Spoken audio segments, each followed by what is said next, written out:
Assalamu alaikum, everyone. I hope you are doing well. A good day in the markets today. Today, by the way, is Thursday, January 30th. The indices were all in the green, as was the dollar index, up slightly. The yield on the 10-year Treasury was down slightly, and the VIX was down more than 4%. Tesla was extremely volatile, which is to be expected after earnings. So you have a lot of people that were in the stock just for a trade, and they end up selling when the market opens, and then the stock recovers when the opportunists come in. I would say smart money comes in. And we had basically an up and down day wherein smart money was competing with the now money, with the traders that wanted to get basically in and out and were playing earnings. We'll see how this shapes up for the stock, but as I mentioned yesterday, I thought the earnings gave investors a lot to look forward to in 2025. Nvidia is at 125. It didn't really have the strong rebound that many were expecting. I recall that we started the month with a high that was close to 150. Now we're at 123 as of the latest price. We did see a big recovery in Bitcoin miners today. So BitDeer was up 6%. It's up a smidge after hours. Iris Energy was up 3%, and it's up more after hours. So it closed at 1029. It's now at 1082 after hours. Gold reached an all-time high and is now close to 2,800. Bitcoin is at 105,000. Doge is at 33 cents, and Solana is at $240. So here's another way to visualize the market winners and losers today. Microsoft was the big loser of today. The rest of the market was held up pretty nicely. You can see green is the dominant color here, with the semiconductors rebounding strongly after the DeepSeek scare that hit markets on Monday. In Bitcoin news, because we haven't really focused on Bitcoin in a while now, the Czech National Bank officially agrees to assess investing in additional asset classes. I reported on this channel when the Czech National Bank received the proposal, and now it does appear that it's actually going to take a look and see whether or not it makes sense to allocate some of its reserves to Bitcoin. And the race is on, so to speak, between sovereign countries and states to establish a Bitcoin reserve. And these deep pockets really signal a long-term bullish trajectory for this asset. A total of 14 US states have already introduced the Bitcoin bill, proposing a strategic Bitcoin reserve for their states. And all indication is that there will be a national Bitcoin reserve under the Trump administration.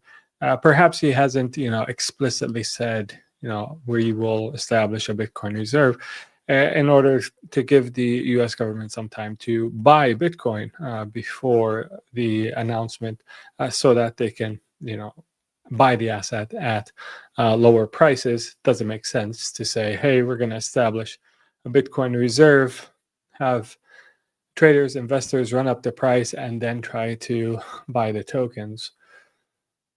Now, in terms of the Bitcoin ETF net daily inflows and outflows, we have seen a tempering in volume. So you can see the volume of inflows going down.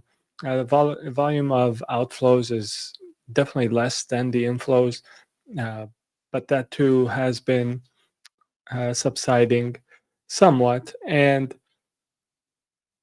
it remains to be seen whether or not we're going to get a pickup here in ETF inflows.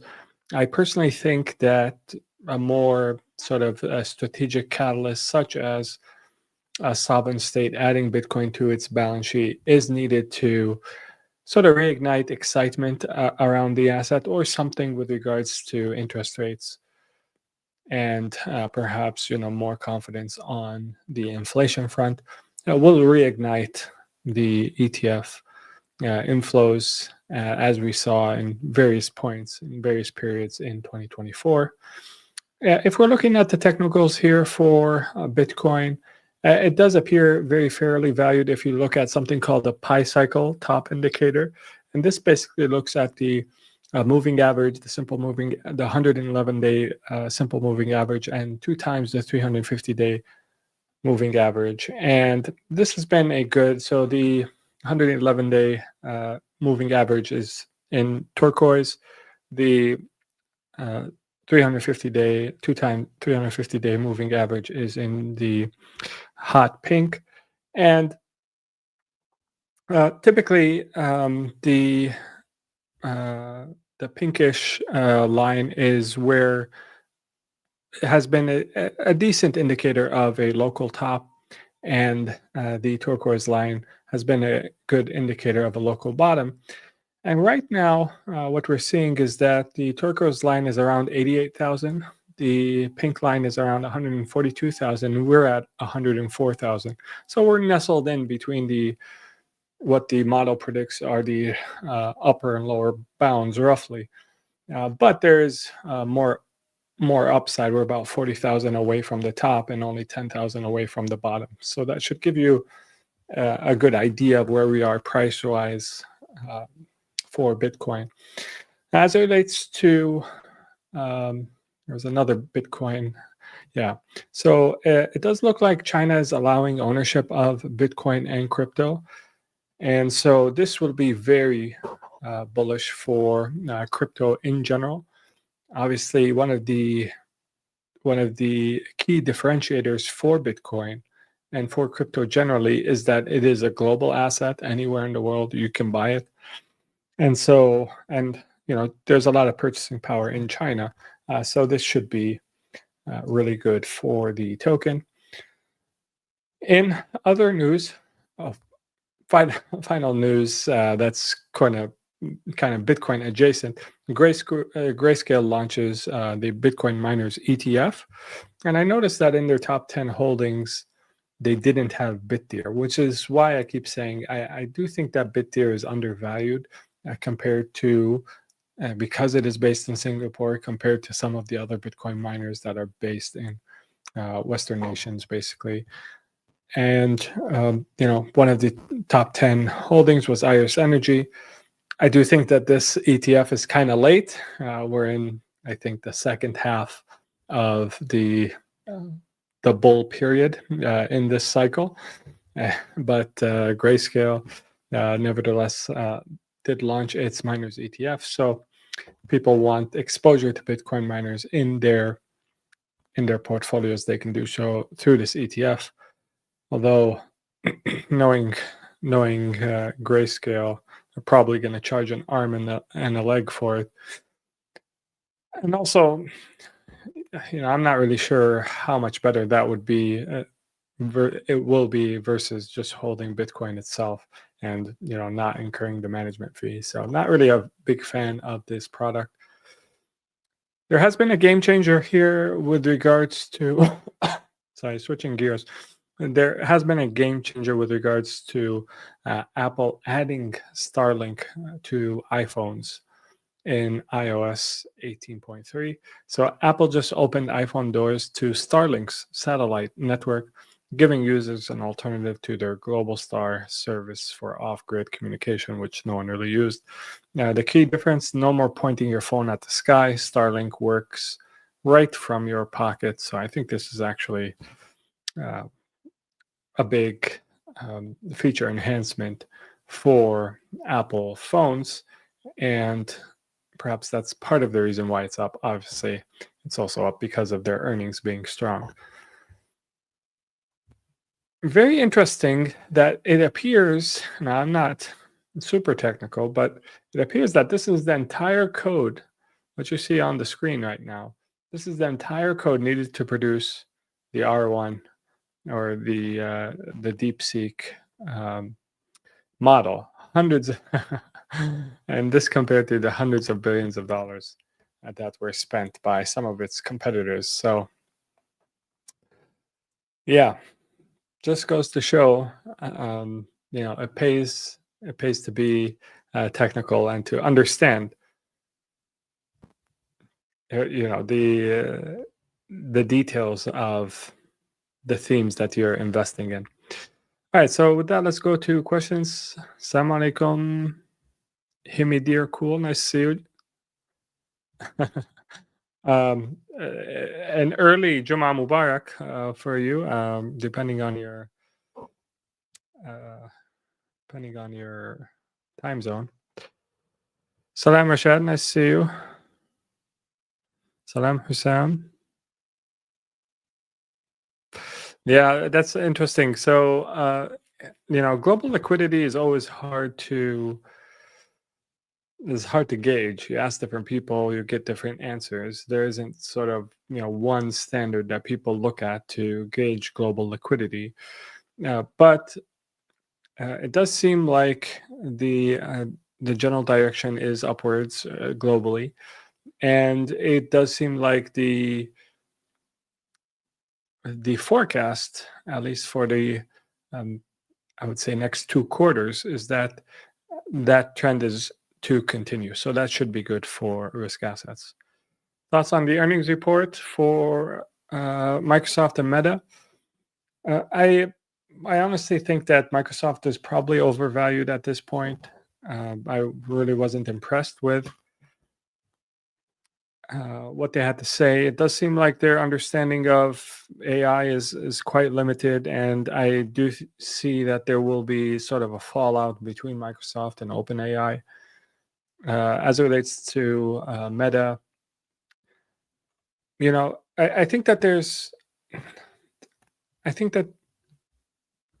something has been revealed in the last week, and that is similar to how Cisco did really well at the start of the internet age, but quickly smart money realized that the profit margins were to be made in the products that were built on top of the internet, and not the sort of internet infrastructure providers themselves.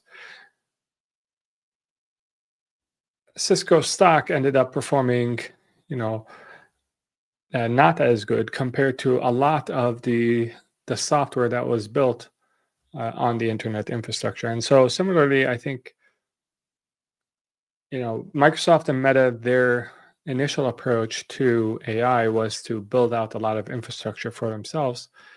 And, perhaps the winners of AI, at least from an investment perspective, will be all these companies that build upon the infrastructure that is provided, because their profit margins will be a lot bigger.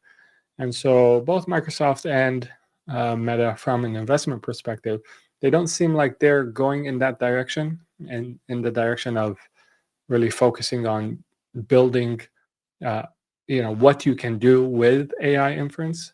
Rather, they're looking at coming up with their own proprietary models and investing in that direction. So I wonder if that's going to turn out to be, these companies will end up being sort of the Ciscos of the AI age, and other companies that are basically building products on top of AI will end up appreciating a lot more. Do you think Bitcoin will reach 200,000 this year? What are your thoughts on 2026? Yeah, so I do think that my price target for Bitcoin is 200,000 this year. Obviously, the confirmation of the U.S. Bitcoin Reserve will be very bullish for it. And if we see other sovereign states adding Bitcoin to their balance sheet, then that will be great as well. I do think that Bitcoin will follow the 4-year cycle, but not the 4-year Bitcoin cycle, the 4-year liquidity cycle, which happens to correspond with the 4-year Bitcoin cycle. Solana to BTC. I was thinking of converting 2/3 of my BTC to Solana. If you'd like to see my crypto portfolio, you can become a PIF member. I'm not really that bullish on Solana. A lot of commenters are a lot more bullish than I am. I just look at it from a cash flow perspective, and it doesn't really cover the costs of to run the network. So, and I think like all of the apps that are built on top of it are going to eat into those and to the cash that's generated from the network itself. So, I hear a lot of very bullish price targets for Solana. I don't really share that view. Dogecoin hasn't been moving much. That's true. It's very hard to tell if a move is coming soon. That being said, looking at the chart in previous time, like if you look at last year, the move came February, March, I believe, for Dogecoin. So you gotta love that image. If you look at last year, the real breakthrough in the price of Doge came at the end of February. So who knows what happens if you look longer than that.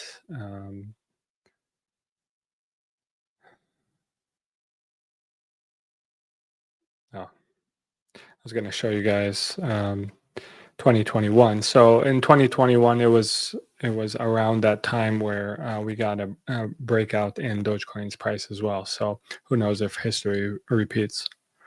Hit the like button if you like this live. Yes, thanks for reminding me. Become a PIF member. Link to do so is in the description. What else do you guys want to talk about?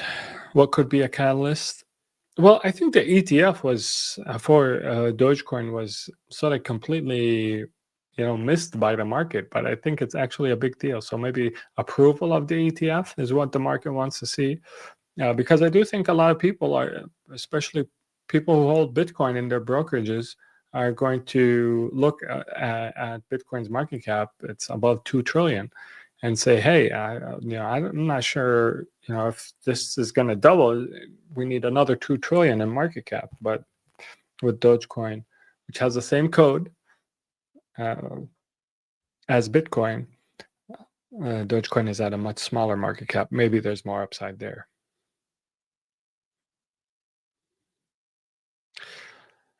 Hisham is considering subscription. How often do any changes happen in the PIF growth portfolio? We try to make 1 or 2 trades per week. We're not a day trading. I think day trading is kind of silly. But we try to make 1 or 2 trades per week, and we try to focus on fundamentals as opposed to technicals. Although we do take technicals into consideration, it's not the guiding force for our decision.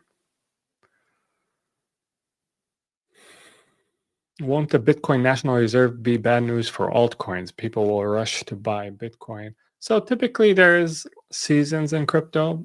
Oftentimes when, Bitcoin is popular, altcoins suffer, and then, people have that same reasoning that I just mentioned, and they say, hey, Bitcoin is already up. Let's look at other smaller cap coins. Maybe there's more upside there, and so money flows down the market cap list.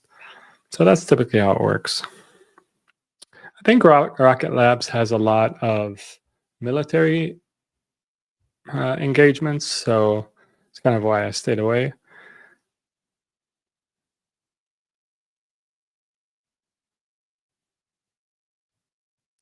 So the question from Abdullah is, if so many crypto got ETFs, wouldn't they cancel each other? Obviously, the more ETFs there are in crypto, the less impact each individual ETF will have. That being said, we're still talking about, the number of different cryptos that have ETFs can be counted. I mean, there's basically 2. There's Ethereum and Bitcoin, compared with the number of cryptos out there, more than 10,000. So, and now with pumped out fund, there's just an infinite number of cryptos. So, whereas cryptos in the wild have to compete with all other cryptos in people's brokerage accounts, there's only a very few number of cryptos that they have to compete with.